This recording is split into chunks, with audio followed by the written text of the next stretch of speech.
Hello there, this is Alana Tuckey, your resident favorite statistics instructor at Jackson Community College.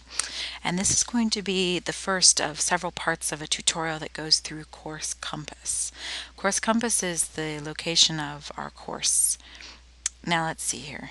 I've logged in and I'm going to click on whichever class I'm interested in.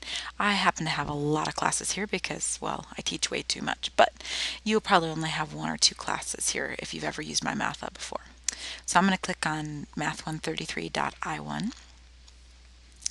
And what I'm particularly interested in are these buttons over here on the left. That's the first part of this tutorial, is going to go over some of these.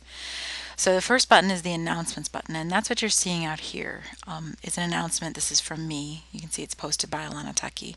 To be honest with you, I don't use the announcements very much, but when I do have something important to say, I'll put it up there. The next button I want you to see is homework. Actually, let me pause right there. Homework, tests, gradebook, and study plan. These four buttons all take you to my math lab. So let me click on one of them. And it's going to take it a second, and it opens up in another window. It might be another browser, or it might be another tab. It kind of depends on what you're doing. And you can see, oh, here's the homework.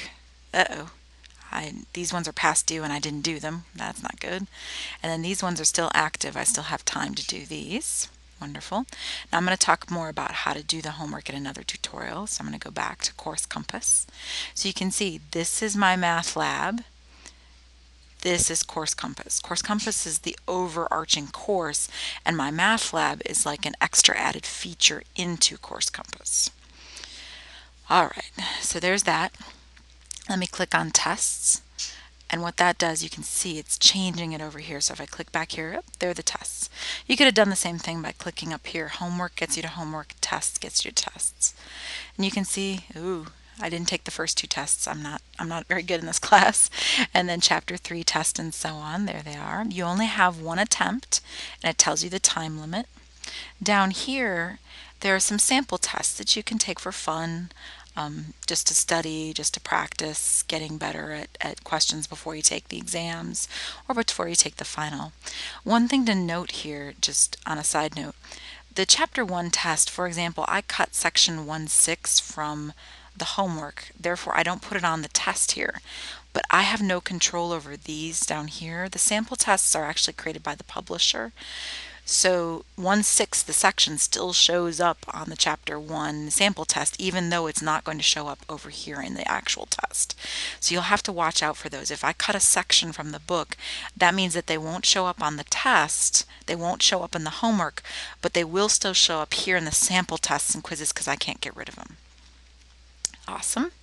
Let's go back to Course Compass. So we saw homework, we saw tests, and again I'm going to go into how to do problems later. Let's next click on the gradebook, and there you go. And you can see I haven't really done anything, but whatever I've done will be shown here.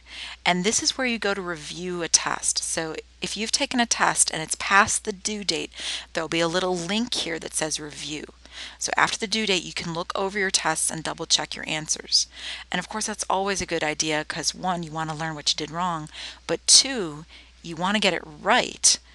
So if you did it right. So for example, if my math lab's grading you incorrectly or you don't understand something, you want to go in and review it and check it over and email it to me if you think you should have gotten credit, and I can look it over.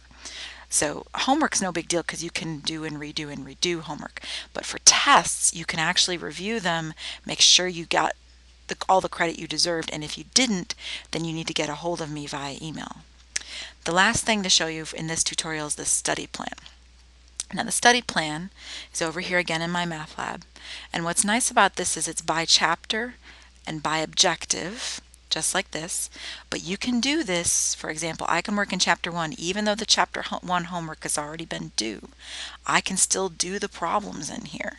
They won't count for my homework grade, but they will help me study, say, for a test or for the final exam, that kind of thing. Now I'm going to get into how to do these problems in a later tutorial. So there we go. We've seen the first several buttons. Stay tuned for the next one, which I'll start with the ebook.